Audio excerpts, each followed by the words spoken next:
Bus pre market ஓப்பனிங்க்கு அப்புறம் இப்போ market எப்படி ட்ரேட் ஆகிட்டு இருக்கு? நிஃப்டி ப்ரீ மார்க்கெட்டில் சொல்லியிருந்தோம் மார்க்கெட் கேப் டவுன் ஆகிட்டு அப்புறம் ஒரு சைட்வேஸ் செஷன் இருக்கும்னு சொல்லியிருந்தோம்.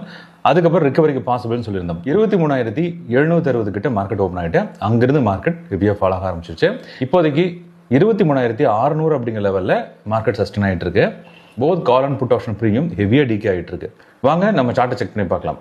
இன்னைக்கு காலையில் 23,750 call and put option load பண்ணியிருப்போம். பார்த்தீங்கன்னா காலையில் நம்ம எஸ்டிஆர் எந்த லைன் மேலே இருக்குங்க, ஜீரோக்கு மேலே நமக்கு ரெட் லைன் இருக்கு.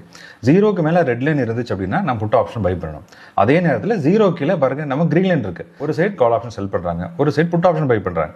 இப்போ பையராக வந்து என்ன பண்ணணும், ஜீரோக்கு மேலே எந்த லைன் இருக்கோ அந்த லைனை பை பண்ணணும். இப்போ காலையில் செகண்ட் கேண்டில் முடிஞ்சதுக்கப்புறம் இன்ஸ்டன்ட்டாக பார்த்தீங்கன்னா ஸ்ட்ராடலியும் நமக்கு வந்து கேண்டில் க்ளோஸ் ஆயிடுச்சு. அப்போ இது ஒரு கன்ஃபார்ம் என்ட்ரி 106ல் என்ட்ரி பண்ணியிருந்தீங்கன்னா மேலே வந்து 162 வரைக்கும் போயிட்டு இருக்கு. இப்போ கிட்டத்தட்ட 170 வரைக்கும் நமக்கு டிராவல் ஆகிட்டு இருக்கு. நீங்க எம்எஸ்சி செக் பண்ணி பார்த்தீங்கன்னா எம்எஸ்விலையும் புட் சைட் ஃபுல்லாக கிரீன் இருக்கு, நம்ம கால் சைட் ஃபுல்லாக ரெட் இருக்கு. எஸ்டிஆர் பிளஸ் எம்எஸ்வி ரெண்டும் நமக்கு சேம் சைட் இருந்தால் மார்க்கெட் அந்த சைடு தான் டிராவல் ஆகும். இப்போதைக்கு மார்க்கெட் 23,600 அப்படிங்கிற லெவலில் சஸ்டெயின் ஆகிட்டு இருக்கு.